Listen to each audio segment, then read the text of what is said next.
हाय बच्चों, welcome back to JEE essentials, your number 1 JEE revision checklist. आज हम यहाँ पे 19th बार मिल रहे हैं। दिस इज रिवीजन चेकलिस्ट जिसके अंदर आपके 40 वीडियोस मैंने ऑलरेडी प्लान करके रखे हैं। आज का यहाँ पर डिस्कशन रहेगा डोमेन रेंज के अराउंड। आप अगर अपने पीवाईक्यूज उठा के देखेंगे तो आपको यहाँ पे फंक्शंस के अंदर पहली बात तो कई सारे यहाँ पर सवाल देखने के लिए मिलेंगे, मतलब इसका वेटेज काफी हाई है। और उन सभी सब टॉपिक्स को अगर आप एनालाइज करोगे जो फंक्शन चैप्टर में पढ़ाए जाते हैं, देन कुछ कुछ टॉपिक्स आपके यहाँ पे डेफिनेटली हाई वेटेज कहलाएंगे, जिनमें से एक सेक्शन आपका डोमेन एंड रेंज का है। आगे आप यहाँ पे और भी वीडियोस डेफिनेटली देख पाएंगे जिसके अंदर मैं आपके साथ में कंपोजिट फंक्शन डिस्कस करूंगा, फंक्शनल इक्वेशन डिस्कस करूंगा, फंक्शंस के काउंटिंग वाले सवाल मैं आपको यहाँ पे सिखाने वाला हूं। तो आगे आने वाले जो कुछ डिस्कशन है आपके वो और भी ज्यादा इंपॉर्टेंट होने वाले हैं, इंक्लूडिंग दिस डिस्कशन। एंड उसके बाद में आपके यहाँ पर धीरे धीरे कैलकुलस के अंदर हम घुसते जाएंगे। सो आपके बच्चों यहाँ पर अब जेई एसेंशियल्स के अंदर जो वीडियोस आ रहे हैं वो और भी ज्यादा इंटरेस्टिंग होने वाले हैं, आपके और भी ज्यादा इंपॉर्टेंट होने वाले हैं। सो मेक श्योर कि आप यहाँ पे रेगुलर रहें। आपने अगर यहाँ पे चैनल को सब्सक्राइब नहीं किया है, this is the good time to do it. आप यहाँ पे अभी प्लेलिस्ट के अंदर इसके पहले के सारे वीडियोस भी जाके देख सकते हैं। If you are new to this channel, आपको इस पर्टिकुलर वीडियो में बच्चों यहाँ पर सारे क्वेश्चंस के साथ साथ कॉन्सेप्ट क्लियर होने वाले हैं। एंड देन प्रैक्टिस के लिए मैं आपको फर्दर क्वेश्चंस दूंगा JEE एप्लीकेशन के ऊपर, तो वो आप डाउनलोड करके प्रैक्टिस जरूर करना। हमारे यहाँ पे डिस्कशन चलो यहाँ पे दो पार्ट्स में ऑब्वियसली होने वाला है, डोमेन एंड रेंज। पहले हम डोमेन की बात करेंगे। एंड डोमेन की अगर मैं यहाँ पर बात करता हूं तो यार देखो, आपको पहले तो यहाँ पे कुछ स्टैंडर्ड फंक्शंस के डोमेन पहले से पता होना चाहिए, क्योंकि जब हमें यहाँ पे स्टैंडर्ड फंक्शंस के डोमेन पता होते हैं तो उसके ऊपर हम यहाँ पे बिल्डअप करके अपना काम कर रहे होते हैं। तो कुछ स्टैंडर्ड फंक्शंस तो यहाँ पर मैंने आपको यहाँ पे लिख के दिखाए हैं। जैसे कि यहाँ पर इंपॉर्टेंट फंक्शंस की अगर मैं बात करूं जिनका आपको रेगुलर बेसिस पे इस्तेमाल होते हुए नजर आता है, देन उसके अंदर square root function, reciprocal function and आपके यहाँ पे लॉग फंक्शन तो है ही, राइट। आपको यहाँ पर पता होना चाहिए कि लॉग के अंदर बेसिकली जो आपके इनपुट जा रहे हैं वो ग्रेटर देन 0 होना चाहिए। बेस जो है वो भी आपका ग्रेटर देन 0 होना चाहिए, लेकिन 1 के बराबर नहीं होना चाहिए। अगर आप रेसिप्रोकल की बात करते हैं तो डिनोमिनेटर आपका 0 नहीं होना चाहिए। अंडर रूट के अंदर की क्वांटिटी आपकी हमेशा ग्रेटर देन और इक्वल टू 0 होना चाहिए। इस तरह के रिस्ट्रिक्शंस हमें पहले से पता होना चाहिए। ये इंडिविजुअल जो स्टैंडर्ड फंक्शंस है उनके रिस्ट्रिक्शन से, मतलब उनके डोमेन की यहाँ पर बातें हैं। इसके साथ साथ अगर मैं और यहां पे फंक्शंस इंक्लूड करूं तो आपको यहां पर इनवर्स फंक्शंस के बारे में डेफिनेटली पता होना चाहिए। एंड मुझे लगता है कि हमारे यहां पे आईटीएफ के ऊपर डिस्कशन अलग से वैसे भी होगा, लेकिन अभी के लिए हम यहां पे इस्तेमाल जो करने वाले हैं sine inverse, cos inverse majorly इस्तेमाल करेंगे। तो साइन इनवर्स, कॉस इनवर्स के अंदर जो आपके इनपुट्स हैं वो हमेशा -1 और 1 के बीच के ही अलाउड होते हैं। और अगर मैं सीकेंड इनवर्स और कोसेक इनवर्स की बात करता हूं तो यार -1 और 1 के बाहर वाले वैल्यूज ही हम यहां पे केवल इनपुट में ले पाते हैं, -1 और 1 के बीच वाले वैल्यूज हम नहीं ले पाते हैं, राइट। एंड अगर हम tan इनवर्स, कॉट इनवर्स की बात करते हैं तो उनको हम यहां कुछ भी इनपुट दे पाते हैं। So these are the kind of information that you should initially have if you want to solve the standard questions and the regularly asked, frequently asked questions of domain, right. आपका यहां पर मैं जानता हूं कि अंडरस्टैंडिंग ऑलरेडी काफी अच्छा यहां पर होगा, लेकिन सवाल कई बार यहां पर मैंने देखा है कि बच्चे बना नहीं पाते हैं। तो इस पर्टिकुलर वीडियो में मैंने यहां पर कोशिश करी कि जितने भी अलग अलग टाइप के क्वेश्चंस यहां पर हो सकते हैं, अलग अलग फंक्शंस को इन्वॉल्व करते हुए यहां पर जो सवाल बन सकते हैं वो हम यहां पर डिस्कस करने वाले हैं, ठीक है ना। तो हमारा सबसे पहला सवाल है ये, जहां पर आपको एक्चुअली 3 अलग अलग चीजें दिखाई दे रही है। आपको यहां पर ग्रेटेस्ट सिंगुलर फंक्शन भी दिखाई दे रहा है, अंडर रूट फंक्शन भी दिखाई दे रहा है, और ये डिनोमिनेटर में लिखा हुआ है। तो आपको यहाँ पे डिनोमिनेटर वाला जो आइडिया है ना कि वो 0 नहीं होना चाहिए, वो भी यहाँ पे इस्तेमाल करना होगा, राइट। एंड हमारे यहां पर जो डिस्कशन है, अगर हम इसका पहला स्टेप लिखना चाहते हैं तो हम यहां पे इस तरह से सोचेंगे कि यार इस फंक्शन के अंदर दिक्कत कौन दे रहा है। तो यार अंडर रूट यहां पे सबसे पहले दिक्कत दे रहा है कि यार अंडर रूट को ना केवल इनपुट में पॉजिटिव वैल्यूज ही चाहिए होती हैं। हमेशा डोमेन के बारे में सोचना है तो ऐसे ही सोचो, जैसे कि मैं रेगुलरली क्लास में जो एग्जांपल देता हूं ऐसा कुछ है कि आप जब किसी है ना बड़ी शादी वगैरह में जाते हैं तो वहां पे बढ़िया सब कुछ चल रहा है, लेकिन कोई ना कोई एक इंसान होता है जो यहाँ पे दिक्कत ही ढूंढ रहा होता है ना। जैसे फूफा जी होते हैं जो नाराज हो जाएं तो यार पूरी पार्टी आपकी यहाँ पर जो है एक तरफ, पहले उनको यहाँ पर मनाने के लिए हमें यहाँ पे अपना टाइम स्पेंड करना पड़ता है। तो वैसे यहाँ पर जो सबसे प्रॉब्लम क्रिएट करने वाला जनता है ना, प्रॉब्लम क्रिएट करने वाला जो पर्सन है उसको आइडेंटिफाई करना जरूरी होता है। उसको प्रॉब्लम नहीं होना चाहिए। वो अगर बोल रहा है कि पहले गरम रोटी उसको मिलनी चाहिए तो पहले फूफा जी को गया के गरम रोटी आपने दे देनी चाहिए। अगर उनको लगता है कि नहीं पहले रसगुल्ला मैं खाऊंगा तो पहले उनको जाके उनकी बात मान के आप उनको रसगुल्ला दे दो। मतलब यहाँ पर कम से कम बाकी पार्टी आपके यहाँ पे सही तरीके से आगे बढ़ती रहेगी। That is how you should look at the questions of domain कि यार भाई यहाँ पे फूफा जी कौन है, यहाँ पर दिक्कत देने वाली एंटिटी कौन है, उसको हम पहले हैंडल करना चाहेंगे, राइट। तो मैं यहाँ पर देख रहा हूं कि यार यहाँ पे फूफा जी जो है ना वो अंडर रूट फंक्शन है। ये क्या है, ये दिक्कत देता है। ये क्या दिक्कत देता है, ये क्या बोलता है, इसकी डिमांड क्या है, इसकी डिमांड हम मीट करना चाहेंगे। इसकी डिमांड है कि यार इसके अंदर जो भी कुछ जा रहा है, इसके अंदर जो भी कुछ जा रहा है जो कि ऐसा है वो ग्रेटर देन और इक्वल टू 0 होना चाहिए। लेकिन हम इसी पॉइंट पे इसके अंदर एक करेक्शन भी कर लेंगे, क्योंकि हमें यहां पर पता है कि ये जो क्वांटिटी है ये डिनोमिनेटर में लिखी हुई है। अंडर रूट को तो यहाँ पे अगर क्वांटिटी अगर इक्वल टू 0 भी मिल जाती है तो अंडर रूट परेशान नहीं है, लेकिन वो खुद डिनोमिनेटर में लिखा हुआ है तो हमारा एफ तो परेशान हो जाएगा। तो हम यहाँ पे इक्वालिटी का साइन इसलिए पहले ही हटा लेते हैं, बोलते हैं कि यार इस बार ना अंडर रूट को हम ग्रेटर देन 0 वैल्यूज ही केवल दे पाएंगे। आपने यहां पर अपनी इनइक्वालिटी अगर लिख ली है, मतलब आपने यहां पर अब केवल मैथमेटिकली इसको सॉल्व करना है और आपका आंसर भी आ जाएगा। अब मैथमेटिकली सॉल्व करने के लिए आपको यहां पर वेवी कर्व नाम की एक चीज डेफिनेटली पता होना चाहिए, जो हम यहां पे अभी डिस्कस करेंगे आपका यहां पर। लेकिन एक सिंपल सा आप चेंज इसके अंदर पहले कर सकते हैं कि यार जीआईएफ के प्लेस में पहले तो यहां पर टी इमेजिन करो, क्योंकि कई सारे बच्चे यहां पर ऐसा है ना कंफर्टेबल नहीं होते हैं। अगर आप कंफर्टेबल है तो आप डायरेक्टली इसको लिख सकते हैं जीआईएफ के टर्म्स में ही, लेकिन टी के फॉर्मेट में लिखोगे तो आपको एक सुंदर सी क्वाड्रेटिक इक्वेशन नजर आएगी। और अगर मैं इसको फैक्टराइज करना चाहूं तो ये आपका T minus Y and T plus 2 के साथ में फैक्टराइज भी हो जाएगा। अगर आप यहां पे इसका वेवी कर्व अब क्रिएट करना चाहते हैं तो आपको करना क्या होता है, नंबर लाइन के ऊपर क्रिटिकल पॉइंट्स प्लॉट करने होते हैं। क्रिटिकल पॉइंट्स कैसे निकलते हैं, जो आपके ब्रैकेट्स यहां पे क्रिएट हुए हैं उसको इक्वल टू 0 करने के लिए कौन सा टी रिस्पॉन्सिबल है। तो यहां पे टी इक्वल टू 5 इसको 0 करेगा एंड यहां पे -2 इसको 0 करने वाला है, ठीक है ना। इसके बाद में आपके यहाँ पे साइन मार्किंग इंपॉर्टेंट होते हैं यहां पर, क्योंकि कोई ऐसा प्रॉब्लम नहीं है, आपका स्टैंडर्ड एक्सप्रेशन है, लीनियर फैक्टर्स है, आपका टी का भी कोएफिशिएंट पॉजिटिव है, तो यहां पे प्लस माइनस प्लस हम मार्क कर सकते हैं। अगर आपने यहां पे ये काम नहीं किया है देन आई वुड रिकमेंड कि वेवी कर्व मेथड ऐसा लिखकर, है ना, आप यहां पे मेरा नाम भी अगर डालेंगे यूट्यूब के ऊपर तो आपको मेरे 2-3 अलग अलग लेक्चर्स मिल जाएंगे, क्योंकि मैं काफी सालों से यहां पर फुल लेंथ सिलेबस यूट्यूब के ऊपर पढ़ा रहा हूं। बट अगर आप वो देख लोगे तो आपको यहां पर जो अंडरस्टैंडिंग मिलेगी यहां पे प्लस माइनस प्लस मार्क करके अपने इनइक्वालिटी के आंसर्स लिखने की, वो नेक्स्ट लेवल की रहेगी, ठीक है ना। तो लेकिन मुझे लगता है कि इस पॉइंट तक आते आते आप लोगों को एटलीस्ट वेवी कर्व मेथड यहां पे आ रही होगी, so that will be a great plus point अगर आपको पहले से आता है तो, है ना, क्योंकि डोमेन के सवाल में आपको हर सवाल में वेवी कर्व मेथड तो देखो करना ही पड़ता है। ऑलराइट, चलिए तो आपका यहां पर ये जो पर्टिकुलर अब आइडिया है वो क्या है कि आपका टी का वैल्यू क्या क्या हो सकता है, -2 से छोटा हो सकता है और 5 से बड़ा हो सकता है। लेकिन अब हमें यहां पे याद आएगा कि यार क्वेश्चन तो एक्चुअली टी का था ही नहीं, क्वेश्चन तो किसका था, क्वेश्चन तो यहां पे एक्स का था। मतलब यहां पे जो अभी आपको करना पड़ेगा वो क्या है, आपको बोलना पड़ेगा कि अच्छा ठीक है यार, हम यहां पे ना इसका केस 1 डिस्कस करते हैं। केस 1 में हम क्या बोलेंगे कि आपका ना टी का वैल्यू ग्रेटर देन 5 होना चाहिए, मतलब जीआईएफ का वैल्यू आपका ग्रेटर देन 5 होना चाहिए। अब आपके एक्स का वैल्यू इसका मतलब कितना होना चाहिए, अगर मैं यहां पे कुछ नंबर लाइन के ऊपर नंबर्स मार्क करूं 0 1 2 3 4 5 6, तो आप यहां पर सोच के बताओ कि अगर मुझे जीआईएफ लेने के बाद में 5 से बड़ा वैल्यू चाहिए तो 5 से बड़ा जीआईएफ कौन सा हो सकता है, 6 हो सकता है। मतलब यहां पे जीआईएफ की वैल्यू 6 अलाउड है, लेकिन अगर जीआईएफ की वैल्यू आपकी 6 अलाउड है तो आपके एक्स कौन कौन से अलाउड है, 6 या 6 से बड़े, है ना। यहां पे आप इंप्लाई करोगे कि एक्स कैसा होना चाहिए, 6 या 6 से बड़ा होना चाहिए। इस तरह से आप कंक्लूड कर सकते हो। नंबर लाइन क्यों बनाइए, क्योंकि थोड़ा सा विजुअली यहां पर जो है इस चीज को देखते हैं तो आसानी से हमें चीजें नजर आती हैं। आप फर्दर यहां पर जो है यही सेम काम सेकंड केस में कर सकते हैं। केस 2 में आप क्या बोल सकते हो कि आपका जो टी है दैट इज एक्सपेक्टेड कि वो लेस देन -2 होगा, मतलब जीआईएफ का वैल्यू आपको -2 से कम चाहिए। फिर से यहां पे नंबर्स कुछ मार्क कर लो, 0 -1 -2 -3। अगर आपको चाहिए कि आपका जीआईएफ का वैल्यू -2 से कम हो तो क्या आप -2.1 इनपुट एक्सेप्ट कर सकते हो, ऐसा अपने आप से पूछा करो। -2.1 एक्सेप्ट कर सकते हो, अच्छा ठीक है। क्या -1.9 एक्सेप्ट कर सकते हो, नहीं कर सकते, क्योंकि -1.9 जो -2 के इस तरफ है उसका जीआईएफ कितना आएगा, -2 के बराबर आएगा, जबकि मुझे -2 से छोटा चाहिए। मतलब मैं यहां पर बोलूंगा कि आपका इसका मतलब जो x है ना वो कैसा होना चाहिए, लेस देन -2 होना चाहिए। -2 भी नहीं चलेगा, -2 से छोटा होना चाहिए। -2 से अगर छोटा होगा तो उन सभी वैल्यूज का जो जीआईएफ आप निकालोगे उसकी वैल्यू -3 -4 -5 जो भी आएगी -2 से तो कम ही आएगी। बस यही आपके आंसर्स हैं, इसको आपको यहां पे ढूंढना है। तो आंसर आपका कौन सा आ जाएगा, बी आंसर आपका कंफर्म हो जाएगा, राइट। -∞ से लेके -2 यूनियन 6 से लेके infinity, right. What is the main idea in case of domain, कि यार आपको यहां पे पहले तो स्टैंडर्ड फंक्शंस के डोमेन पता होना चाहिए, क्योंकि यही आपके यहां पर दिक्कत देने वाले जो फूफा जी है उनका आइडेंटिफिकेशन है ना, कि यार इस पर्सन को कहां दिक्कत है, प्लीज वो काम मत करो। इस पर्सन को लग रहा था कि यार मैं नेगेटिव इनपुट नहीं ले सकता, तो हमने बोला ले भाई तू पॉजिटिव ही रख, नेगेटिव नहीं देंगे हम तेरे को। जैसे हमने ये बोला वैसे ही एक मैथमेटिकल इनइक्वालिटी क्रिएट हो गई, उसको सॉल्व कर लिया तो डोमेन का आंसर आ गया। यही सेम चीज हम यहां पे अब अलग अलग फंक्शंस के लिए करने वाले हैं, ठीक है ना। अगला क्वेश्चन देखो क्या है, अगला क्वेश्चन आपका ये है, यहां पर डोमेन निकालनी है इस, है ना, समथिंग के अंदर समथिंग दे दिया है, कोई दिक्कत नहीं है। हमें इन जनरल साइन इनवर्स और कॉस इनवर्स के बारे में पता है।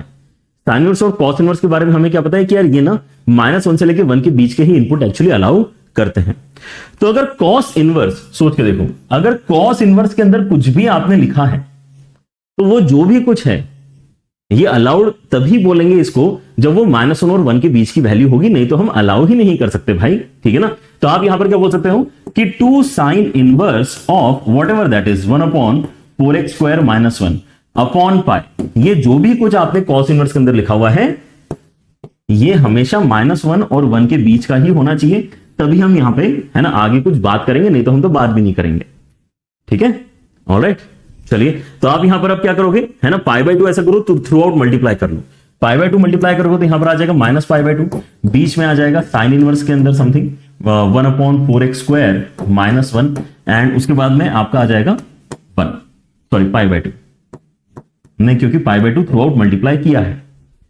अब यहां पर ये बोल रहा है कि साइन इनवर्स की वैल्यू आपकी -π/2 और π/2 के बीच में होना चाहिए, तो आपका इसका मतलब जो अंदर वाला क्वांटिटी है वो कहां से कहां तक जाना चाहिए, अंदर वाला क्वांटिटी इसका मतलब -1 से लेकर 1 तक जाना चाहिए। आप यहां पे थ्रू आउट साइन ले सकते हैं, आप अगर साइन ऑफ -π/2 लेंगे तो यहां पर -1 बनेगा, यहां पे साइन लेंगे तो 1/4x² - 1 बनेगा, यहां पर साइन लेंगे तो आपको 1 मिलेगा, ठीक है ना। आपको यहां पर x में काफी सिंपल से अब यहां पे इनइक्वालिटी मिल चुकी है, इस तरफ वाले को अलग से सॉल्व करो, उस तरफ वाले को अलग से सॉल्व करो, दोनों का जो इंटरसेक्शन होगा वो आपका फाइनल आंसर बनना चाहिए, ठीक है। चलो तो हम यहां पे लेफ्ट हैंड साइड वाले को सॉल्व करना स्टार्ट करते हैं, जिसको आप यहां पे केस 1 बोल सकते हो। केस 1 जो आप यहां पे बना रहे हो दैट इज कि 1 को उस तरफ भेजता हूं अगर मैं, तो 1/4x² - 1 + 1 should be greater than और इक्वल टू 0, है ना। ये जो क्वांटिटी है ग्रेटर देन वाली साइड है।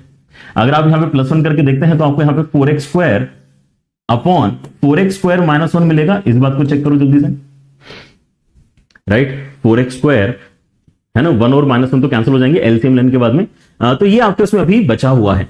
इसको सॉल्व करने के लिए आप क्या कर सकते हैं, फिर से यहां पर इसको ऐसा नजर से देख सकते हैं कि यार 4 टाइम्स ऑफ x का स्क्वायर है, उसके बाद में यहां पर आपके इसमें 2x - 1 इंटू 2x + 1 से ये फैक्टराइज हो रहा है, राइट। सो आपके यहां पे अब क्रिटिकल पॉइंट्स क्या क्या है ध्यान से देखें, तो आपको हर एक ब्रैकेट को देखना है कि वो 0 कब बन रहा है, तो ऊपर वाला 0 डाल के 0 बन रहा है, ठीक है ना। नीचे वाले 0 कब बन रहे हैं, एक तो -½ पे बन रहा है और एक तो +½ पे बन रहा है। अब फिर से हमारे यहां पे क्रिटिकल पॉइंट्स एक बार अगर मार्क हो चुके हैं तो हम यहां पे क्या करना चाहेंगे, हम प्लस माइनस प्लस मार्क करना चाहेंगे। लेकिन अब यहां पे एक चीज आपको क्रिटिकली ध्यान रखनी है कि यार आपका है ना साइन चेंज कहां होगा कहां नहीं होगा। यहां पे प्लस लगा, यहां पे माइनस लगेगा, यहां पर भी माइनस लगेगा, फिर यहां पे प्लस लगेगा। ऐसा क्यों? क्योंकि 0 जो आपका क्रिटिकल पॉइंट आया है उसके अबाउट साइन चेंज नहीं हो पाएगा। 0 जो आपका क्रिटिकल पॉइंट है उसके अबाउट साइन चेंज क्यों नहीं होगा? क्योंकि वो जिस ब्रैकेट से आया है उस ब्रैकेट की पावर इवन है। सो इवन पावर वाले क्रिटिकल पॉइंट्स पे आप साइन चेंज नहीं करते हैं, राइट। तो यहां पे plus minus minus and then again plus, इस तरह से आपको यहां पर अपनी मार्किंग लगानी पड़ेगी। हमें क्या चाहिए, हमें चाहिए यहां पर ग्रेटर देन और इक्वल टू 0, मतलब आप यहां पे इसके राइट हैंड साइड में, इसके लेफ्ट हैंड साइड में रह सकते हैं और 0 को भी आप यहां पे एक्चुअली इंक्लूड कर सकते हैं, क्योंकि 0 डाल के आपको यहां पर क्या मिल रहा है, 0 डाल के आपको 0 ही मिल रहा है, विच इज एक्सेप्टेबल, ठीक है ना। तो अगर मैं इस पर्टिकुलर पॉइंट पे अपना आंसर यहां पे लिखने की कोशिश करूं तो मुझे क्या मिलेगा, x शुड बिलोंग टू -∞ से लेके -½ आई कैन नॉट इंक्लूड -½ क्योंकि -½ डालूंगा तो डिनोमिनेटर 0 हो जाएगा, डिनोमिनेटर 0 हम नहीं कर सकते। यूनियन ½ से लेके इंफिनिटी एंड यूनियन एक 0 भी एक्चुअली हमें अलाउड दिखाई दे रहा है, लेकिन ये आपका केस 1 का आंसर है। इसको फाइनल आंसर बोल के यहां पे प्लीज सी आंसर मार्क मत कर देना। ये आपका जो आंसर आया है ये केस 1 का आंसर है बेटा, ठीक है ना। अब ऐसे ही आपको केस 2 भी तो सॉल्व करना है, जहां पे आप बोलोगे कि 1 को लेफ्ट हैंड साइड में भेजा और फिर ये लेस देन 0 वाली इनइक्वालिटी सॉल्व करी, right. So let us start doing that now. तो आपके पास में यहां पे केस 2 जो बनेगा उसमें क्या आएगा, केस 2 में आप बोलोगे कि 1/4x² - 1 इज लेस देन और इक्वल टू 0, ठीक है ना। इसको इस तरफ लेके आए। अगर इस बार आप यहां पे अगर एलसीएम लेते हैं तो आपको यहां पे 1 - 4x² + 1/4x² - 1 मिलेगा, है ना, लेस देन और इक्वल टू 0। यहां पे 2 आपका यहां पर बन रहा है एंड इस बार आप न्यूमरेटर में माइनस साइन मल्टीप्लाई करवा लो, तो ये -4x² जो है ये +4x² हो जाएगा, उसके साथ में आपको -2 मिलेगा। डिनोमिनेटर में आपके उसमें 4x² - 1 लिखा हुआ है और क्योंकि आपने माइनस साइन मल्टीप्लाई किया है तो आपने मतलब दोनों साइड मल्टीप्लाई किया इनइक्वालिटी के, और इनइक्वालिटी के जब भी हम दोनों साइड माइनस साइन मल्टीप्लाई करते हैं तो साइन ऑफ इनइक्वालिटी भी आपका चेंज होता है, राइट। ये चीजें हमें याद रखनी है। जब भी हम माइनस साइन मल्टीप्लाई करते हैं इनइक्वालिटी की दोनों साइड, जो हमने किया यहां पे, लेकिन 0 के अंदर माइनस मल्टीप्लाई करके दिख नहीं रहा है वो, ठीक है ना।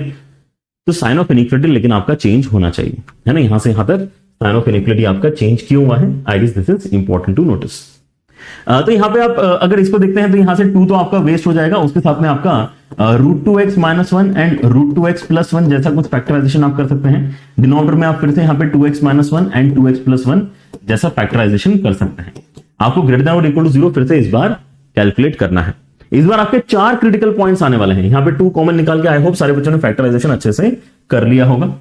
तो आपके उसमें क्रिटिकल पॉइंट्स क्या क्या आ रहे हैं? आपके उसमें -1/2 एंड 1/2 तो क्रिटिकल पॉइंट्स है ही है, लेकिन उसके साथ में आपके पास में 1/√2 एंड -1/√2 भी क्रिटिकल पॉइंट्स हैं।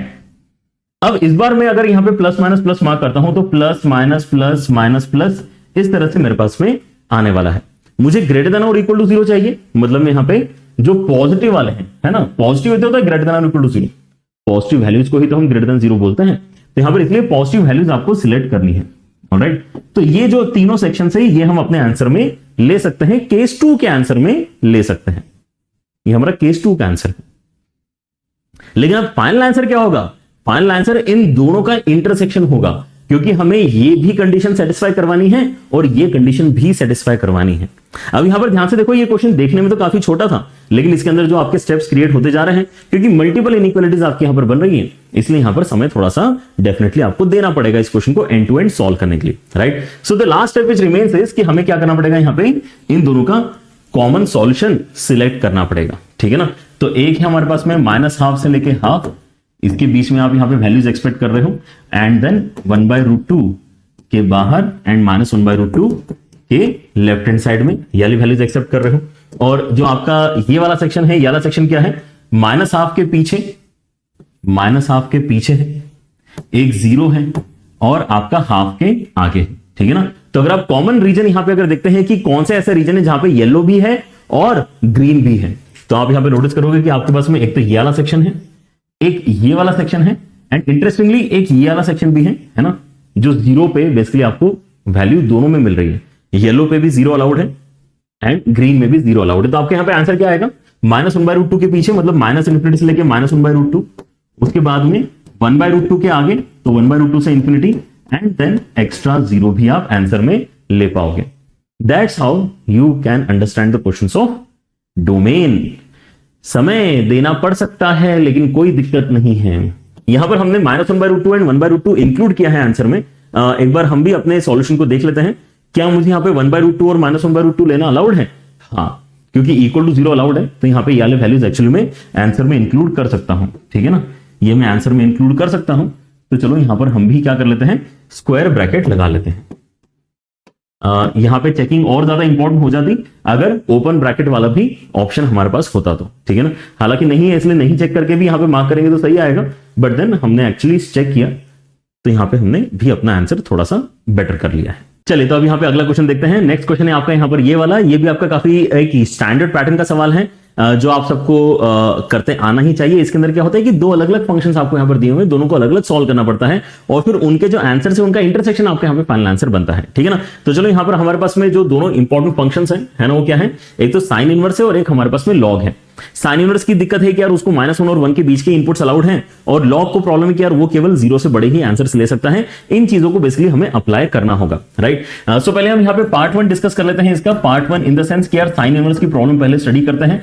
तो आपके पास क्या बनेगा यहाँ पे 3x - 22 अपॉन 2x - 19। ये जो आपके पास में इनपुट है, ये -1 और 1 के बीच का ही कहीं ना कहीं होना चाहिए।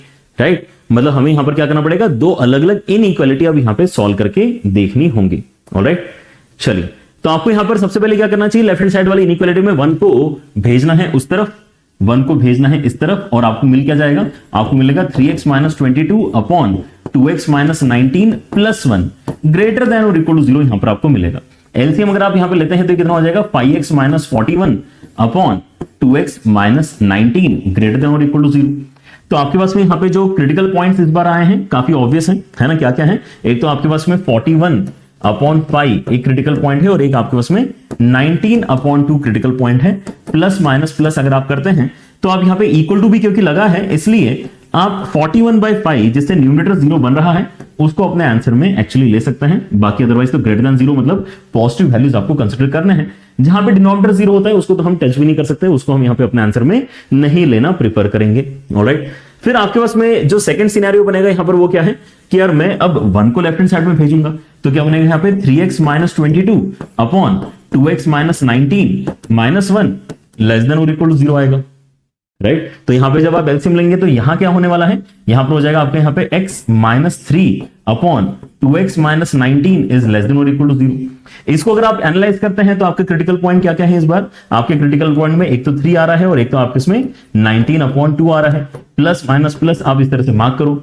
और इस बार आपको क्या करना है, इस बार आपको लेस देन 0 मतलब नेगेटिव वाला सेक्शन कंसिडर करना है। राइट, तो आपके इसमें जो ये पहला साइन इनवर्स का रिस्ट्रिक्शन है वो दोनों ही तरफ से सॉल्व हो चुका है। अब आपका इनका इंटरसेक्शन जो होगा वो साइन इनवर्स के लिए रिस्ट्रिक्शन फाइनली हम कहेंगे कि एग्जिस्ट करेगा। राइट, मतलब हमें इन दोनों का इंटरसेक्शन बेसिकली स्टडी करना है। ऑलराइट, चलिए तो आपका यहां पर साइन इनवर्स का फाइनल रिस्ट्रिक्शन क्या है, 41/5 19/2, 19/2 के उस तरफ या फिर 14/5 के इस तरफ। एंड दूसरा रिस्ट्रिक्शन है कि 3 के और 19/2 के बीच में, 3 किस तरफ आएगा, 3 आपके यहां पे इस तरफ आएगा, 19/2 तो पहले से ही मांगते हैं, इसके बीच में कहीं ना कहीं होना चाहिए ऐसा हमें बोला जा रहा है। तो अल्टीमेटली इसका इंटरसेक्शन कितना आके निकला है, इसका आंसर 3 से 41/5 तक आपका निकला है। ठीक है ना, तो आप यहां पे x को 3 से लेके 41/5 के बीच में कहीं रख सकते हैं। ठीक है ना, हम 3 को भी इंक्लूड कर सकते हैं और 41/5 को भी इंक्लूड कर सकते हैं। तो यहां पे हम स्क्वायर ब्रैकेट लगा लेते हैं। ये आपका फाइनल आंसर नहीं है ना, इसको फाइनल आंसर ना समझे। आपको अभी यहां पर क्या करना है, अभी फर्दर लॉग की जो कंडीशन है उसको भी यहां पर इन्वॉल्व करना है। So that is part 2 in a way of your this same question. Part 2 में आप क्या बोलेंगे, पार्ट 2 में बोलेंगे कि यार देखो लॉग को जो भी आप दे रहे हो 3x square minus 8x plus 5 upon कितना है x square minus 3x and minus 10, ये कैसा होना चाहिए, ये आपका भाई ग्रेटर देन 0 होना चाहिए। नेगेटिव वैल्यूज तो लॉग को देने की हम गलती कर भी नहीं सकते। ठीक है ना, हाँ जी, तो यहां पर आपका क्या, आपको स्प्लिटिंग डोमिनेटर दिखाई दे रहा है 3x square minus 3x minus 5x plus 5 आएगा, यही काफी बढ़िया है। एंड नीचे अगर आप देखते हैं तो यहां पर आपको इसमें x square minus 5x plus 2x बढ़िया हो जाएगा। ठीक है ना, ग्रेटर देन 0। एंड अगर आप यहां पे फैक्टराइजेशन करेंगे तो ऊपर 3x कॉमन लेंगे, उसके साथ में माइनस 5 यहां से कॉमन लेंगे, बचेगा x माइनस 1। और नीचे अगर आप देखते हैं तो आपका यहां पे x कॉमन आएगा, यहां से 2 कॉमन आएगा और साथ में बचेगा x माइनस 5। ये होना चाहिए आपका ग्रेटर देन 0। ठीक है, तो इस बार आपके क्रिटिकल पॉइंट्स भी काफी ठीक ठाक सही हैं। कोई फ्रैक्शनल वैक्शनल एसएच वैल्यूज, एक फ्रैक्शनल वैल्यू तब भी आ रही है हमारे पास। क्या क्या है, एक तो -2 हमारे पास में क्रिटिकल पॉइंट है, उसके बाद में 1 है, एक 5/3 है वैल्यू हमारे पास में जो 1 से बड़ी है, एंड देन 5 है। So plus minus plus minus plus अगर मैं करता हूं तो यहां पर आपको -2 से छोटा, 1 और 5/3 के बीच में, एंड देन 5 से बड़ा, इस टाइप के कुछ यहां पे कंडीशंस मिले हैं। तो आपका यहां पर ये जो लिखा हुआ है ऑरेंज कलर से, ये आपका साइन इनवर्स का फाइनल आंसर है। और ये जो ग्रीन कलर से अभी हमने मार्क करके रखा है ये लॉग की वजह से आया हुआ रिस्ट्रिक्शन है। अब फाइनल आंसर जो बनेगा वो इन दोनों का इंटरसेक्शन होना चाहिए। जो फाइनल आंसर बनेगा डोमेन का, ठीक है ना, फाइनल जो डोमेन हम कहेंगे इस फंक्शन की, उसमें आपको इन दोनों का ही इंटरसेक्शन लेना है। दोनों का इंटरसेक्शन बेसिकली लेने का मतलब क्या है कि यार नंबर लाइन के ऊपर आपको यहां पे कॉमन रीजन पकड़ना पड़ेगा। ठीक है ना, तो ये -2 1 5/3 एंड 5, तो देखो मार्क किया ही हुआ है, उसको ऊपर से बस कॉपी कर लिया मैंने। अब इसी के ऊपर मैं यहां पे ये व्हाइट वाला भी बना लेना चाहता हूं। तो 3 कहां पे आएगा, 3 कहां पे आएगा, ठीक है ना, 3 आपका यहां पे कहीं आएगा। ऑलराइट, एंड उसके बाद में आपका जो 14/5 है वो कहां पे आएगा, ठीक है ना, वो इधर कहीं आएगा 41/5। ऑलराइट, तो इसके बीच में ही कहीं ना कहीं आपका आंसर होना चाहिए था, ऐसा हमें बोला जा रहा है। इसके बीच में कहीं ना कहीं आपका आंसर होना चाहिए। राइट, तो आप यहां पे इन दोनों का इंटरसेक्शन कहां देख पा रहे हैं, एक ही पर्टिकुलर सेक्शन है जहां पर आप अपना इंटरसेक्शन मतलब कॉमन रीजन देख पा रहे हैं 5 से लेके 41/5 तक। 5 से लेके 41/5 इज द ओनली सेक्शन जहां पे आपको बेनिफिट मिल रहा है। तो आपको क्या करना है, आपको यहां पे अब अल्फा बीटा मिल चुका है। आपका अल्फा का वैल्यू इसका मतलब क्या है, 5 के बराबर है, और आपका बीटा का वैल्यू क्या है, 41/5 के बराबर है। आपको कुछ कैलकुलेट करने के लिए बोला गया है, विच is basically 3 alpha plus 10 beta. 3 alpha मतलब 15, 10 बीटा मतलब 82, कितना हो जाएगा यहां पे 97 आपका फाइनल आंसर फिर हो जाएगा इस एक्सप्रेशन का। मतलब सी आंसर आपका करेक्ट होना चाहिए। तो आपके यहाँ पे डोमेन के सवाल काफी स्टैंडर्ड जैसे ही, आपको यहाँ पर मेन प्रॉब्लम किसी भी फंक्शन की क्या है वो पता करनी है, वो कंडीशन अप्लाई करनी है। कंडीशन अप्लाई करोगे तो इनइक्वालिटी क्रिएट होगी, इनइक्वालिटी सॉल्व करने के लिए वेवी का इस्तेमाल करना है एंड गेट द आंसर। जहां इंटरसेक्शन लेना है वहां इंटरसेक्शन ले लो, जहां पे यूनियन लेना है वहां पे यूनियन ले लो, and that's how you can finally get your 4 marks through the questions of domain. Alright, चलिए एक सवाल और यहां पर करते हैं। डोमेन की यहां पे बात चल रही थी, यहां पर देखो फिर से आपके उसमें साइन इनवर्स और लॉग आ रहा है, एंड इनफैक्ट पिछले सवाल में भी हमारे पास में साइन इनवर्स और लॉग ही था, बाय चांस लिखने के लिए कॉस इनवर्स भी लिखा हुआ हो सकता था, ठीक है। लेकिन ठीक है, यहां पर आपके पास में मतलब 2 कॉम्बिनेशंस वाले क्वेश्चन मोस्टली अच्छे सवालों में आप यहां पे इनको मान सकते हो इसके अंदर, क्योंकि कैलकुलेशन थोड़ी आपको अलग अलग, दोनों पार्ट 1 पार्ट 2 अलग अलग करना पड़ता है। So this is a bit of a lengthy question, ऐसा आप यहां पे इसको बोल सकते हो, right. But then again still if you have a good practice of solving such inequalities तो काफी जल्दी आप इसको निकाल पाओगे। तो यहां पर इस बार क्या हुआ है, आपको यहां पे जीआईएफ भी इन्वॉल्व करके दिया है इन्होंने, कि ये जो बेसिकली डब्बा है ये एक्चुअली ग्रेटेस्ट इंटीजर फंक्शन है, right. So let us start with this part 1। हम क्या बोलेंगे इसके अंदर, पार्ट 1 के अंदर, कि भाई साइन इनवर्स को आप जो भी दे रहे हो, आप ये दे रहे हो साइन इनवर्स को, वो कैसा होना चाहिए, वो -1 और 1 के बीच का ही कुछ ना कुछ वैल्यू बनना चाहिए। अब अगर आप यहां पे जीआईएफ की वैल्यू -1 और 1 के बीच में रखना चाहते हो, तो वो जो इनपुट एक्चुअली आपको मिल रहा है वो कहां से कहां तक आप डाल पाओगे। आप यहां पे ये अंदर वाली वैल्यू क्या 1.1 कर सकते हो, हाँ कर सकते हो, 1.2 के बराबर कर सकते हो। वैल्यू को मत देखो, अंदर जो भी कुछ लिखा हुआ है, अंदर जो भी कुछ लिखा हुआ है, ये अगर 1.1 होगा तो चलेगा क्या, हाँ, क्योंकि वो 1 बनेगा जीआईएफ लेने के बाद में। 1.9 भी चलेगा, 1.99 भी चलेगा, लेकिन 2 नहीं चलेगा, 2 नहीं चलेगा, है ना, क्योंकि हमें यहां पे 1 पे गिरना जरूरी है। तो हम यहां पे क्या बोल सकते हैं कि देखो आप यहां पे एग्जैक्टली 2 नहीं ले सकते, लेकिन 2 तक जा सकते हो, इसलिए इक्वलिटी ने नहीं लगाया है, लेस देन का साइन इस्तेमाल किया है। फिर हमें यहां पर जो है -1 तक गिरना अलाउड है, तो क्या मैं -1.1 ले सकता हूं, नहीं ले सकता। -1.2 -1.3 इस टाइप की वैल्यूज में नहीं ले सकता हूं, क्योंकि वो -2 पे जाके उनकी वैल्यूज गिरेंगी जीआईएफ की, राइट। तो आप कहां तक जा सकते हो, -1 तक ही जा सकते हो। तो हमने क्या किया, पहले तो यहां पे जीआईएफ का प्रॉब्लम सॉल्व किया। अब हम यहां पे 3 थ्रू आउट ऐड कर लेते हैं। अगर मैं सभी में 3 ऐड कर लूंगा तो यहां पे कितना आ जाएगा 2, उसके बाद में बीच में आ जाएगा आपका 2x² एंड 3 यहां पे अगर ऐड करूंगा तो यहां पे आ जाएगा 5। अगर मैं यहां पे 2 से डिवाइड कर लेता हूं तो यहां पे 1 आएगा, यहां पे आपके उसमें 5/2 आएगा। इक्वालिटी कहां है कहां नहीं है, राइट हैंड साइड में इक्वालिटी नहीं है, ऑलराइट। और अब आपको यहां पर बस अपने स्क्वायर को यहां पे अच्छे तरीके से सॉल्व करना है, एंड यहां पे अगर आप अंडर ले लेते हो तीनों के लिए तो आपको यहां पे अंडर लेके 1 मिलेगा, यहां पर अंडर लेके mod x मिलेगा, इस बात का ख्याल रखना, और यहां पे अंडर लेके आपको अंडर के अंदर 5/2 मिलेगा। सो mod x की वैल्यू अगर आपकी 1 एंड √5/2 के बीच में है, इसका मतलब x आपको कहां कहां का अलाउड होगा, 1 से लेके √5/2 भी अलाउड होगा, क्योंकि यहां पे आपका मैग्नीट्यूड जो है इसी दौरान कहीं ना कहीं लाई करेगा, और -1 से लेके -√5/2 भी अलाउड होगा, क्योंकि मैग्नीट्यूड लेने के बाद का रिस्ट्रिक्शन है, राइट। तो आपको ये भी चलेगा और आपको ये भी चलेगा, दोनों रेस्ट्रिक्शंस आपको यहां पर चलेंगे इस इनइक्वालिटी से, ऐसा आप मार्क कर सकते हो डायरेक्टली। फिर हमारे यहां पर डिस्कशन सेकंड वाला और भी इंपॉर्टेंट लग रहा है, चलो उसको देखते हैं। हमारा जो पार्ट 2 है इस क्वेश्चन में वो है कि भाई लॉग के अंदर लॉग वाला जो क्वांटिटी है इसको आपको सही तरीके से समझना है। तो लॉग के अंदर जो भी कुछ लिखा हुआ है, भले ही वो खुद अपने आप में लॉग है, फर्क नहीं पड़ता, लेकिन मैं इस लॉग की बात कर रहा हूं। इस लॉग के अंदर जो भी कुछ लिखा हुआ है, क्या लिखा हुआ है, लॉग बेस में हाफ है, x² - 5x एंड +5 है। ये कैसा होना चाहिए, ये आपका >0 होना ही चाहिए। अब मैं यहां पे क्या करना चाहता हूं, इस लॉग को भी हटाना चाहता हूं, तो मैं यहां पे x² - 5x + 5 के साथ में क्या करूंगा, इस हाफ को उस तरफ भेज के हाफ की पावर 0 बनवाना चाहूंगा। कितना है, हाफ की power 0 which is equal to 1। लेकिन जब मैं काम कर रहा हूं तो क्योंकि मेरा बेस यहां पे एक फ्रैक्शनल क्वांटिटी है, तो आपका साइन ऑफ इनइक्वालिटी चेंज होगा। ये लॉगरिथमिक इनइक्वालिटी में काफी इंपॉर्टेंट स्टेप है। अगर आप कभी भी इस तरह से लॉग हटाना चाहते हैं, हाफ की पावर 0 करके आप यहां पे लॉग हटाना चाहते हो, है ना, आपने यहां पे अगले स्टेप में लॉग गायब कर दिया, तो आपको हाफ क्योंकि बेस था तो आपको साइन ऑफ इनइक्वालिटी चेंज करनी होगी। यही अगर 2 होता तो मैं साइन ऑफ इनइक्वालिटी चेंज नहीं करता, ठीक है ना। So this is pretty important information. लेकिन एक इनइक्वालिटी और हमने यहां पे खुद से इंट्रोड्यूस कर देनी चाहिए, विच इज दिस।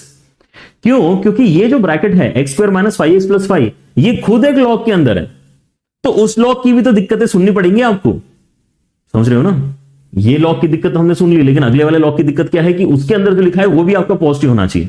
मतलब हमने यहाँ पे ऐसा एक रिस्ट्रिक्शन इस तरफ भी अप्लाई करना चाहिए। अब यहाँ पे दोनों इनइक्वालिटी सॉल्व करो, इसको अलग से सॉल्व करो, उसको अलग से सॉल्व करो। तो अगर मैं यहाँ पे केस 1 यहाँ पे पकड़ता हूं, विच इज बेसिकली कि X square minus 5x plus 5 has to be greater than 0, तो यहाँ पे एक और प्रॉब्लम मैं फेस करूंगा कि यार ये अभी आपका परफेक्ट स्क्वायर जैसा तो आपको दिखाई नहीं दे रहा है, परफेक्ट स्क्वायर जैसा आपको यहाँ पे दिखाई नहीं दे रहा है। लेकिन मैं कहता हूं कि यार इसका रूट्स अगर लेट से अल्फा बीटा में निकाल लूं तो मैं उसको इस तरह से फैक्टराइज कर पाऊंगा। अल्फा बीटा भी मैंने निकाले नहीं है, लेकिन जब भी निकालूंगा तो मैं उसको इस तरह से फैक्टराइज कर सकता हूं, ठीक है ना। और अभी ग्रेटर देन 0 की अगर मैं बात करता हूं तो आपके रूट्स अगर अल्फा और बीटा ऐसे कुछ अगर मार्किंग में आते हैं तो प्लस माइनस प्लस करके मैं बता सकता हूं कि यार अल्फा से छोटा या फिर बीटा से बड़ा आपको यहाँ पे कंसिडरेशन रखना पड़ेगा, है ना। प्लस माइनस प्लस की मदद से ऐसा हम बोल सकते हैं, राइट। सो अल्फा बीटा यहाँ पे निकालना कोई खास मुश्किल काम नहीं है, ठीक है ना। आपके अल्फा बीटा के जो वैल्यूज हैं for alpha beta I can just right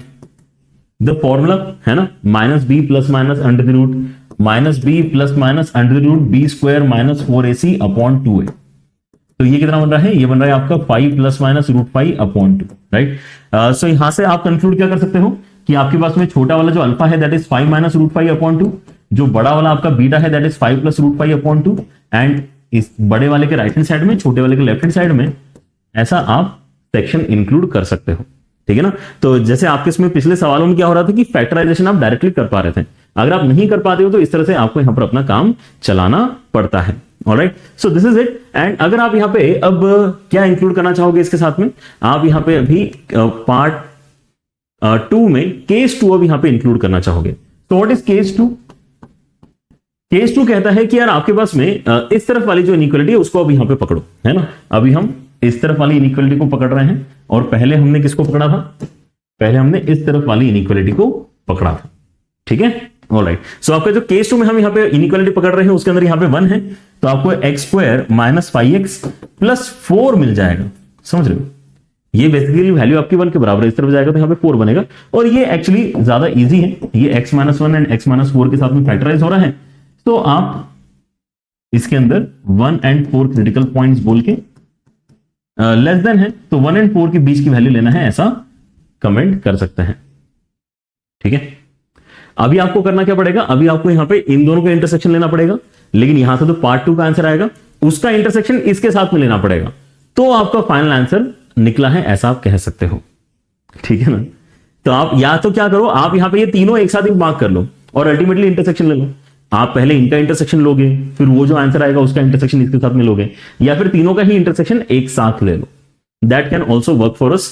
चलो तो हम यहां पे एक ही करके सारे ही मार्क कर लेते हैं। So what are the important values, ये वाले मार्क करते हैं पहले, minus of under root of 5/2, उसके बाद में है हमारे पास में -1, फिर हमारे पास में है 1, फिर हमारे पास में है अंडर रूट ऑफ 5/2, ठीक है ना। क्या कहां जा रहा है भाई, ये इधर से इधर तक जा रहा है और ये इधर से इधर तक जा रहा है, ठीक है। अच्छा, फिर हम यहां पे अगला वाला देखें अगर, तो यहां पे 5 minus root 5 upon 2 and 5 plus root 5 upon 2 के बारे में मुझे अब सोचना है कि ये आएगा कहां। चलो 1 और 4 पहले मार्क कर लेते हैं, दैट लुक्स इजी। 1 एंड 4 कहां जाएगा, 4 ऑब्वियसली इसके आगे जाएगा, ठीक है ना, 1 एंड 4, राइट। तो आपको ये वाला एक सेक्शन है जो इंक्लूड करने की सजेशन मिल रही है यहां से, है ना, कि इसको इंक्लूड करो। फिर आपके पास में अब इसको मार्क करने का यहां पर अभी चैलेंज है कि 5 प्लस रूट 5 अपॉन 2 कहां जाएगा, 5 प्लस रूट 5 अपॉन 2 कहां जाएगा, ठीक है ना। तो अगर आप यहां पे देखते हैं तो ये बेसिकली 7 समथिंग अपॉन 2 है ये, ठीक है ना, 7 समथिंग अपॉन 2, और जो आपके पास में ये वाला वैल्यू है ये 3 समथिंग अपॉन 2 है। तो आई थिंक यहां पे बेसिकली आपने इसको मार्क करना चाहिए, ये जो आपका वैल्यू है 5 प्लस रूट 5 अपॉन 2 यहां पे कहीं आपने मार्क करना चाहिए, ठीक है। ऑलराइट, और इसके साथ में 5 माइनस रूट 5 अपॉन 2 कहां पे जाएगा, 5 माइनस रूट 5 अपॉन 2, तो अगर ये 5 माइनस रूट 9 अपॉन 2 होता, अगर ये 5 माइनस रूट 9 अपॉन 2 होता, मतलब ये 5 माइनस 3 अपॉन 2 होता तो ये एग्जैक्टली 1 बनता। तो ये एग्जैक्टली 1 तो नहीं है, ये 1 से कुछ बड़ा ही क्वांटिटी है, राइट। तो ये यहां कहीं मैं एक्सपेक्ट कर रहा हूं कि मैंने मार्क करना चाहिए, एंड यहां पे अगर मैं इसमें मार्क करता हूं इसको, जस्ट अ सेकेंड, यहां पे मार्क करता हूं अगर मैं इसको, तो ये वैल्यू कौन सी है, 5 माइनस रूट 5 अपॉन 2 वाली आपकी यहां पे वैल्यू है, ठीक है ना। तो आपको क्या करना है, इसके पीछे जाना है और उसके आगे जाना है, इसके पीछे और उसके आगे, ओ माय गुडनेस, इसके पीछे और उसके आगे, इसके पीछे और इसके आगे आपको जाना, ठीक है ना। ऐसा हमें यहां पर कुछ ना कुछ वैल्यू मिल रही है, ठीक है, यही वैल्यू मिल रही है। चलिए, तो अब आपको यहां पर अपना फाइनल आंसर बेसिकली जो है सोच के बताना है कि कितना निकलेगा। तो हमारे पास में 3 अलग अलग कलर्स आ चुके हैं, क्या हमारे पास में 3 अलग अलग कलर्स आ चुके हैं, एक तो ग्रीन कलर है, एक ब्लू कलर है और एक ऑरेंज कलर है। इन तीनों का कॉमन रीजन कहां पर आ रहा है आपको बेसिकली नोटिस करना है। तो इन तीनों का कॉमन रीजन आपको एक ही जगह नजर आएगा, विच इज बेसिकली दिस सेक्शन। इस क्वेश्चन में बेसिकली यहां पर ये जो रूट 5 वगैरह यहां पर वैल्यूज इंक्लूड हुई हैं, इस वजह से बस ये नंबर लाइन के ऊपर मार्क करते समय आपको बहुत ध्यान से यहां पर वैल्यूज मार्क करनी है।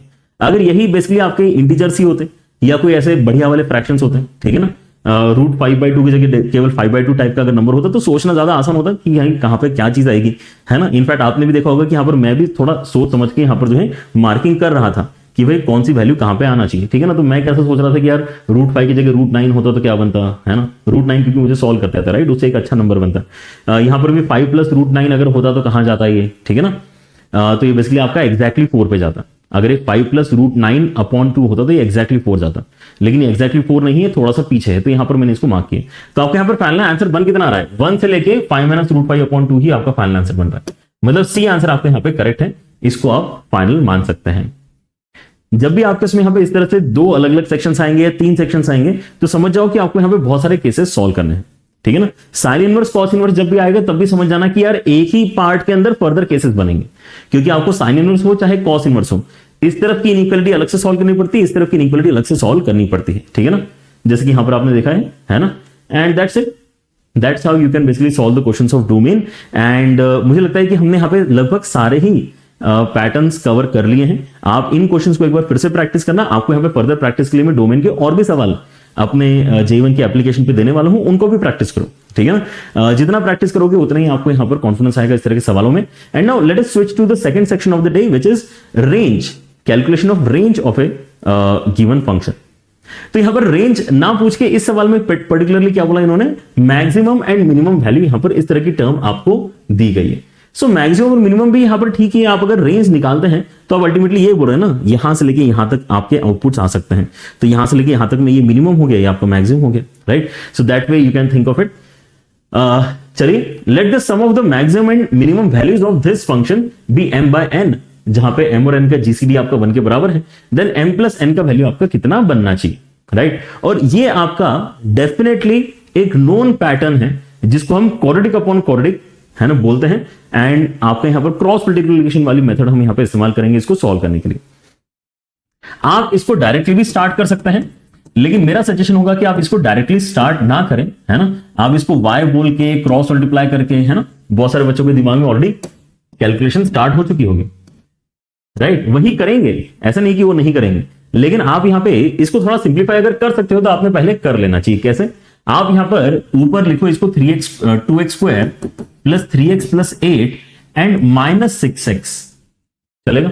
ऐसा अगर मैंने किया तो कोई दिक्कत किसी को, this is still the same numerator, लेकिन हमने यहां पे अपना डिनोमिनेटर स्प्लिट कर सकता हूं, तो इसके नीचे 2x square plus 3x plus 8 अलग से आ जाएगा, और इसके नीचे भी आपके इसमें 2x square plus 3x plus 8 अलग से आ जाएगा, राइट।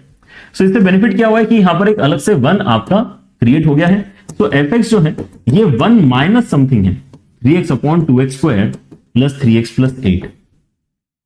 सो हमारे यहां पर अब जो आइडिया है it is to discuss only the smaller expression, क्योंकि यहां पे देखिए कांस्टेंट वैल्यू है, ठीक है ना। तो ये वाली वैल्यू जितनी बड़ी होगी उतना ही छोटा आंसर आएगा, क्योंकि ये वैल्यू अगर बड़ी है तो बड़ी वैल्यू सब्ट्रैक्ट होगी, तो fx का छोटा आंसर आएगा, और ये वैल्यू जितनी छोटी होगी उतना ही छोटा वैल्यू सब्ट्रैक्ट होगा, तो fx का बड़ा वैल्यू आएगा, ठीक है ना। तो मैं अगर केवल इसके ऊपर डिस्कशन करूंगा तो भी मेरा काम चलने वाला है। ये सोचते हुए अब हम यहां पे y जो बोल रहे हैं वो केवल 6x upon 2x square plus 3x plus 8 को बोलने वाले हैं, राइट। अब कर लो क्रॉस मल्टीप्लाई, यहां पर क्रॉस मल्टीप्लाई करो तो आपको क्या मिलेगा, आपको मिलेगा यहां पे 2y x स्क्वायर, उसके साथ में आपको मिलेगा 3y x एंड आपको मिलेगा 8y, राइट हैंड साइड में है 6x, ठीक है ना। ये आपका सॉल्व करने का एकदम स्टैंडर्ड पैटर्न है बेटा, क्वाड्रेटिक अपॉन क्वाड्रेटिक का। इसको प्लीज सारे बच्चे ध्यान रखें, ये इसके साथ में मर्ज कर रहा हूं x वाली term.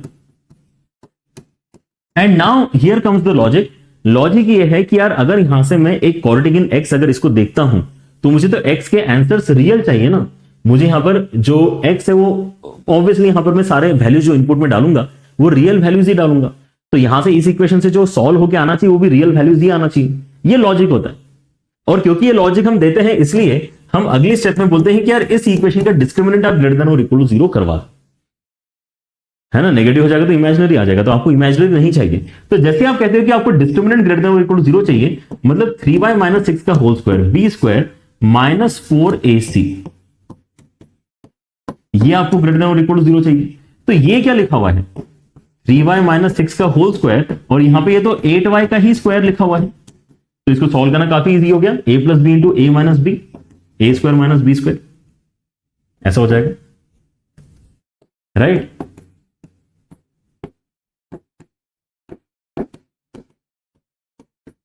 Okay, and now if you basically write it properly, तो यहां पर क्या है 11y माइनस 6, एंड यहां पे अगर आप देखते हैं तो ये हो जाएगा माइनस 3y माइनस 5y,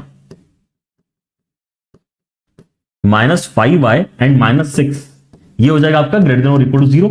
लेकिन ये वाले ब्रैकेट के अंदर y के साथ में नेगेटिव अच्छा नहीं लग रहा है, तो माइनस यहां भी मल्टीप्लाई कर लो, माइनस राइट में मल्टीप्लाई कर लो, कोई दिक्कत नहीं है। लेकिन साइन ऑफ इनइक्वालिटी फिर उस वजह से आपकी चेंज हो जाएगी, है ना। यहां पे 5y प्लस 6 लेस देन और इक्वल टू 0 आपको यूज करना चाहिए, डन है। तो आपके क्रिटिकल पॉइंट्स इस बार क्या क्या आ रहे हैं, क्रिटिकल पॉइंट्स आपके आ रहे हैं, एक तो माइनस ऑफ 6/5 क्रिटिकल पॉइंट है, और एक 6/11 आपका क्रिटिकल पॉइंट है, ठीक है ना, डन है। तो प्लस माइनस प्लस अगर मैं यहां पे करता हूं तो मुझे कौन सा सेक्शन उठाना है, मुझे एक्चुअली माइनस वाला सेक्शन उठाना पड़ेगा, क्योंकि मैं लेस देन वाली इनइक्वालिटी सॉल्व कर रहा हूं। तो मैंने माइनस वाला सेक्शन यहां पर उठाया, तो y मेरा वेरिएबल है, तो y कहां से कहां तक जा रहा है, माइनस 6/5 से लेके 6/11 तक जा रहा है।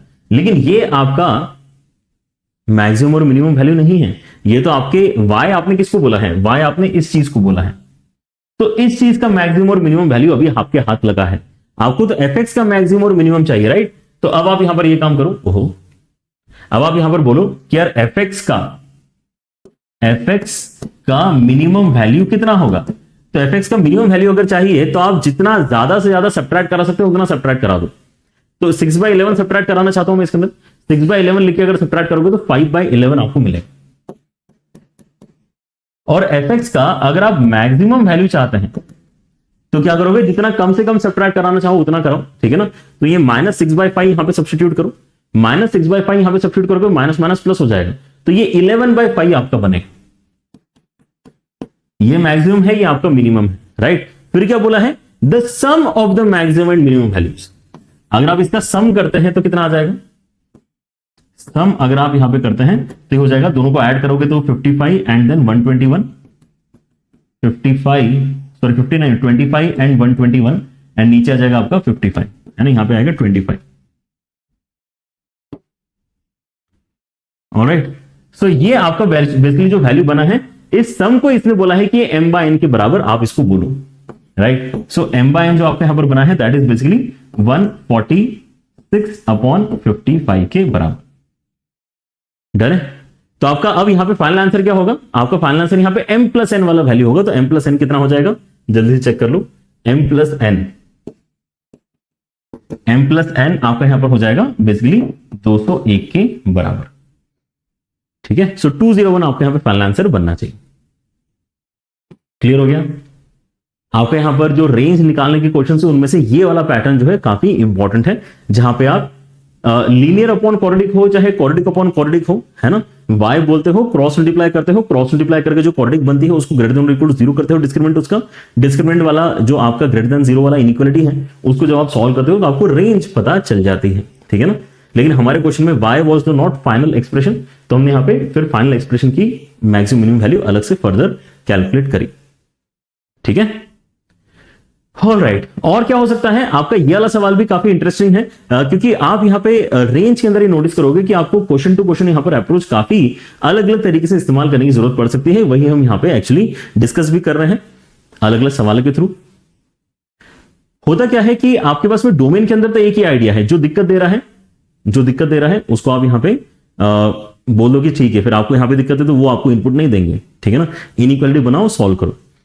लेकिन रेंज वाले क्वेश्चन में आपको हर बार अलग अलग थॉट के साथ में आगे बढ़ना पड़ सकता है। ये वाले क्वेश्चन में आप यहां पर देखो कि यार आपका जो एफ थीटा है वो कैसे लिखा है। कुछ आइडिया हम पिछले वाले क्वेश्चन से डेफिनेटली बोरो कर सकते हैं। इस क्वेश्चन में भी एफ थीटा क्या है आपके इसमें, साइन की power 4 theta plus 3 cos square theta, और नीचे है आपके इसमें यहाँ पे साइन की power 4 theta and cos square theta, right. तो आई कैन डेफिनेटली सी कि यार ये ना ऊपर में अगर दो कॉस स्क्वायर अलग कर लूं तो फायदा होगा। साइन की power 4 theta and cos square theta, and उसके साथ में 2 कॉस स्क्वायर थीटा मैंने अलग कर लिया, राइट। इसको अगर मैं डिवाइड करता हूं साइन की power 4 theta and cos square theta से, तो यार ये 1 बन जाएगा, तो कुछ तो बेटर हुआ है ना। एंड यहां पे साइन की power 4 theta and cos square theta अभी भी बचेगा। इसको तो हम 1 लिखना ही चाह रहे हैं, इसलिए हमने काम किया है।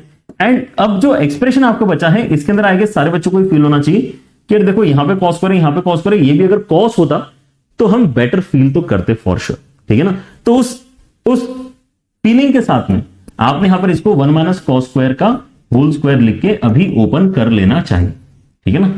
ये फीलिंग कैसे आएगी, है ना, ये फीलिंग आपको विद प्रैक्टिस आएगी, है ना। प्रैक्टिस के लिए और भी सवाल देंगे आपको, ऑलराइट। 1 प्लस अभी आपके इसमें क्या है, यहां पे 2 कॉस स्क्वायर थीटा, एंड नीचे आपको यहां पर क्या मिलेगा, कॉस की पावर 4 थीटा, एंड देन आपके पास में एक 1 भी आएगा, एंड उसके साथ में आपके पास में -2 कॉस स्क्वायर बनेगा। -2 cos square and cos square minus of cos square आपको मिलेगा, ठीक है ना।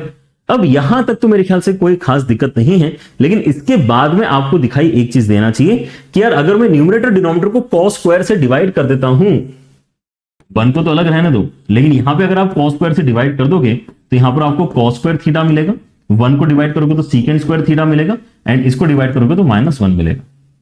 अगर आप यहां पे ये डिवीजन ऑपरेशन परफॉर्म करते हो न्यूमरेटर डिनोमिनेटर में, तो आपका ये जो कॉम्बिनेशन है cos square theta plus secant square theta, ये रेसिप्रोकल सिस्टम है, जहां पे आप एएम-जीएम अप्लाई एक्चुअली कर सकते हो, ठीक है ना। क्या कर सकते हो, एएम-जीएम अप्लाई कर सकते हो। एएम इज ग्रेटर देन और इक्वल टू जीएम वाला फंडा अगर आप अप्लाई करते हो इन दोनों नंबर्स पे, तो cos square theta plus secant square theta upon 2 has to be greater than और equal to under root of cos square into secant square.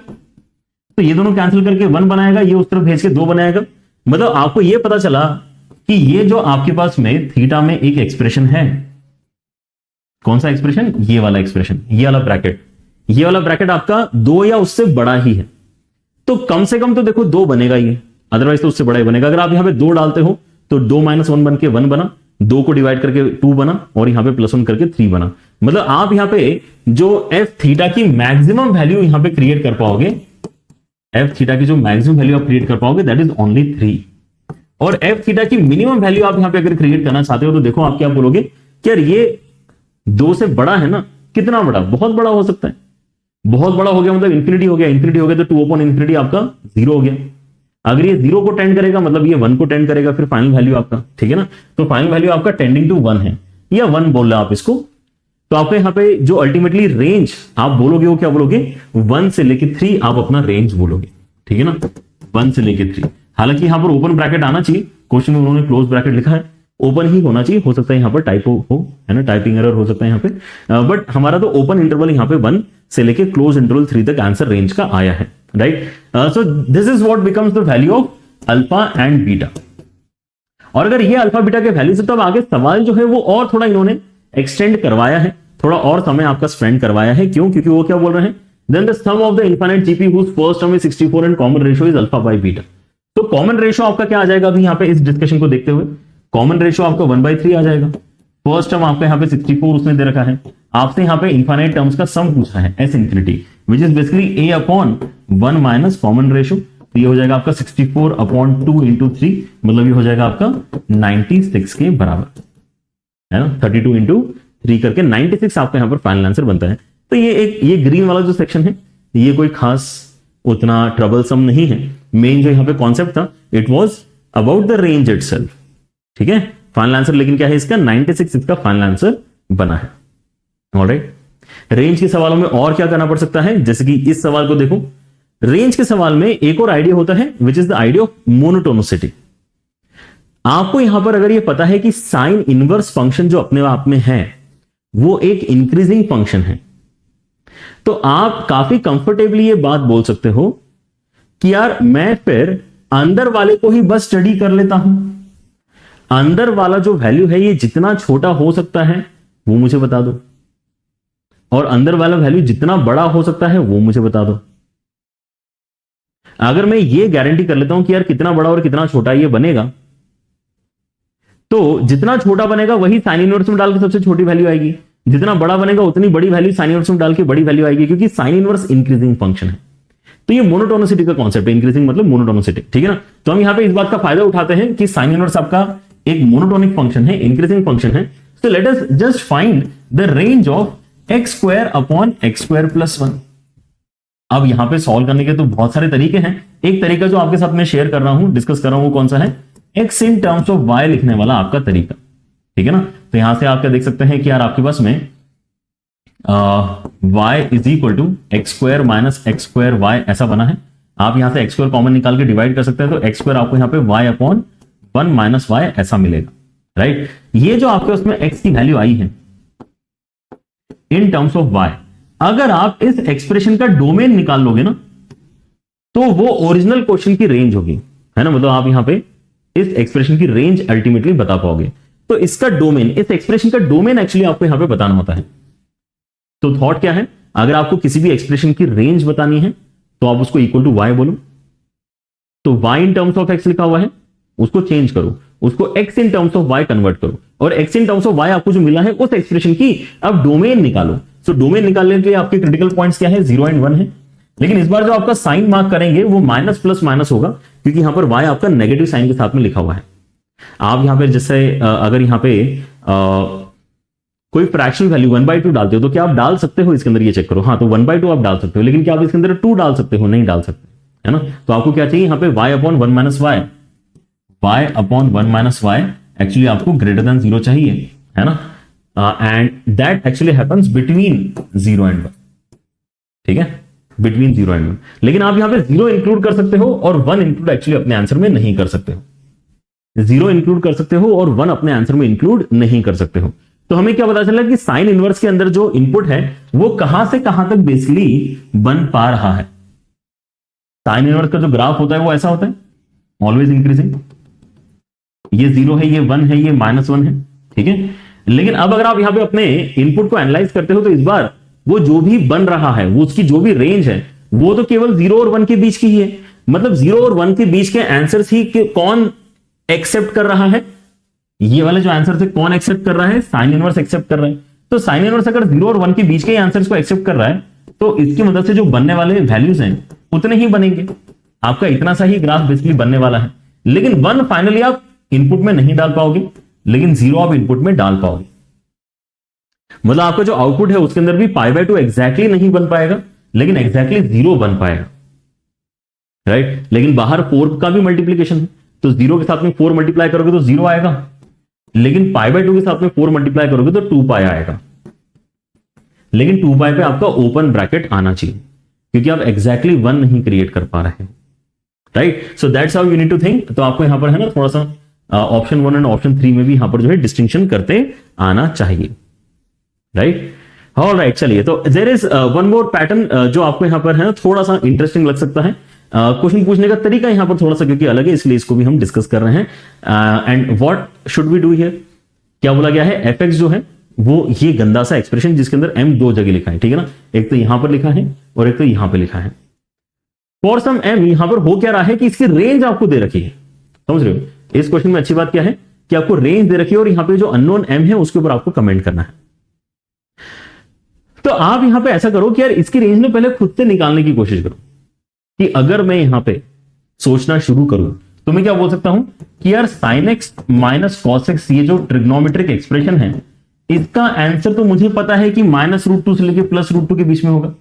-√a² + b² से लेके +√a² + b²। अगर मैं इसके अंदर रूट 2 मल्टीप्लाई कर दूंगा तो यहां पर रूट 2 मल्टीप्लाई क्यों करना है, क्योंकि मैं इस तरह के एक्सप्रेशन को धीरे धीरे क्रिएट कर रहा हूं।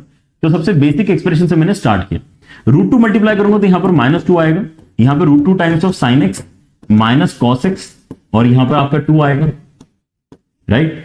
अच्छा, तो यहां तक आ गए। अब हम m-2 भी ऐड कर लेते हैं। m-2 अगर ऐड करूंगा तो यहां पे m-4 बनेगा। m-2 इसके अंदर अगर ऐड करूंगा तो ऐसा कुछ नजर आएगा, और m-2 यहां पे ऐड करूंगा तो आपको केवल m बचा हुआ दिखाई देगा, 2 कैंसिल हो जाएगा। तो मैंने अभी क्या किया है, मैंने यहां पर ये जो पूरा एक्सप्रेशन है वो जनरेट कर लिया है। अब इसका लॉग भी हम ले ही लेते हैं। चलो, अगर मैं यहां पे लॉग लेता हूं to the base root m, तो लेफ्ट हैंड साइड में क्या बनेगा, लॉग बेस में रूट m और उसके साथ में m-4, बीच में क्या आ रहा है, लॉग बेस में रूट m और अंदर वही वाली पूरी quantity 2 times of root 2 times of sin x minus cos x and then m-2, and right hand side में फर्दर क्या बनेगा, लॉग के अंदर बेस में रूट m और साथ में m। तो अगर मैं यहां पे इसकी रेंज ही बताना चाह रहा था तो ये जो लेफ्ट हैंड साइड में और राइट हैंड साइड में लिखे हैं यही तो रेंज की वैल्यूज होना चाहिए। मुझे यहां पर जो है सॉल्व करने का तरीका थोड़ा सा चेंज करना पड़ा। मैंने बोला कि यार सबसे बेस एक्सप्रेशन जो है उसको पकड़ो, ठीक है ना। तो ये अंदर वाला sine minus cos base expression था, उसका रेंज मुझे पता है, तो मैंने उसके अंदर रूट 2 मल्टीप्लाई किया। तो क्या गुनाह किया, कोई गुनाह नहीं किया, सब सही है, ठीक है ना। फिर मैंने यहाँ पे m+m-2 अगर तीनों में ऐड कर दिया तो कोई दिक्कत नहीं है, इनइक्वालिटी स्टिल आपकी मेंटेन रहेगी, ठीक है ना। और फिर मैंने यहाँ पे सभी का लॉग भी ले लिया रूट m के साथ में, राइट। तो आप यहाँ पे एक चीज नोटिस करो कि आपका जो राइट हैंड साइड है इसका आंसर तो किसी भी m के लिए 2 ही बनेगा, क्योंकि आप इसको बेसिकली रूट m का स्क्वायर बोल सकते हो, तो 2 बाहर आ जाएगा, log of root m base में रूट m तो 1 ही बनेगा, मतलब यहां पर 2 ही इसका आंसर आएगा। m की वैल्यू पे ये डिपेंड नहीं कर रहा, राइट। तो बड़ा वाला वैल्यू आपका 2 आएगा, इसमें कोई शक नहीं है। लेकिन छोटा वाला जो वैल्यू है आपका वो 0 के बराबर आना चाहिए। तो आपको लॉग का आंसर अगर 0 चाहिए तो इनपुट आपको क्या क्रिएट करवाना पड़ेगा, इनपुट आपको 1 क्रिएट करवाना पड़ेगा। और इनपुट 1 कब क्रिएट होगा, m की वैल्यू 5 के लिए बेसिकली आपके यहां पे 1 इनपुट क्रिएट होगा। सो that's how you can comment कि यहां पे आंसर A आपका बनना चाहिए, ठीक है। So what we have done in this particular video is we have taken sufficient time. I can see that कि धीरे धीरे हमारे यहां पर जो है लेंथ ऑफ वीडियोस बड़े हो रहे हैं, but I guess still it is a very well spend time. आप सब यहाँ पर आई गेस एंजॉय ही कर रहे होंगे इन सब सेशंस को। आपके साथ में यहाँ पर मैंने अलग अलग टाइप के क्वेश्चंस एक साथ यहाँ पे डिस्कस करने की कोशिश करी है। डोमेन के हमने यहाँ पे लगभग सभी इंपॉर्टेंट पैटर्न्स डिस्कस किए हैं। रेंज के अंदर भी यहाँ पे जो अलग अलग पैटर्न्स हो सकते हैं, क्वाड्रेटिक अपॉन क्वाड्रेटिक, या फिर आपका यहाँ पर मोनोटोनिसिटी का आइडिया है ना, या फिर आपका ये काफी इंटरेस्टिंग सा डिस्कशन जहां पर हमने बेस फंक्शन को लेके फिर एक एक करके यहाँ पे क्रिएट की चीजें, इन सभी को मैंने एक साथ यहाँ पे डिस्कस करने की कोशिश करी है। अब ऐसे ही प्रैक्टिस के लिए आपको फर्दर क्वेश्चंस J1 की एप्लीकेशन पे मिलने वाले हैं, so make sure that you don't miss that out. आपकी प्रैक्टिस जितनी ज्यादा होगी, जितने आप यहाँ पे खुद से अपने हाथों से क्वेश्चंस को सॉल्व करेंगे, उतनी ही ज्यादा आपका कॉन्फिडेंस यहाँ पे बिल्ड होगा एंड उतनी ज्यादा आपकी स्पीड यहाँ पर इंक्रीज होगी, राइट। फर्दर आप यहाँ पे अगर चेक करना चाहते हैं आपकी स्पीड सही है कि नहीं, आपका यहाँ पर क्वेश्चंस का सिलेक्शन सही है कि नहीं, आप प्रेशर हैंडल कर सकते हैं कि नहीं, then I would definitely recommend कि आपने यहाँ पे जो ऑनलाइन टेस्ट सीरीज है उसको ज्वाइन करना चाहिए। जेईई मेन प्री पेपर्स आपकी यहाँ पर जो ऑनलाइन टेस्ट सीरीज है, one of the best online test series and one of the most affordable test series India में है ना, यहां पर इस बात की मैं गारंटी ले सकता हूं। सो इसको ज्वाइन डेफिनेटली करें। अराउंड 500 रुपीज ही है बस इसका cost, and we are definitely wanting कि बच्चों को बेस्ट से बेस्ट यहां पर जो एक्सपीरियंस है वो जेईई में यहां पर मिल पाए, ताकि एक्चुअल एग्जाम जब वो देने जाए तो उनको लगना चाहिए कि यार ये जेईई ही दे रहे हैं, है ना, जेईई मेन प्री पेपर्स ही आप यहाँ पे दे रहे हैं, ऐसा आपको लगना चाहिए when you are giving your actual JEE Main का पेपर, राइट। एंड अगर आप यहाँ पे फुल लेंथ बैचेस की बात करें तो ग्रेविटी बैच आपका अभी यहाँ पर चल रहा है, that you can definitely join for revision, and that's it. I guess that's it for the day. See you guys in the next video. Up till then take care, bye bye.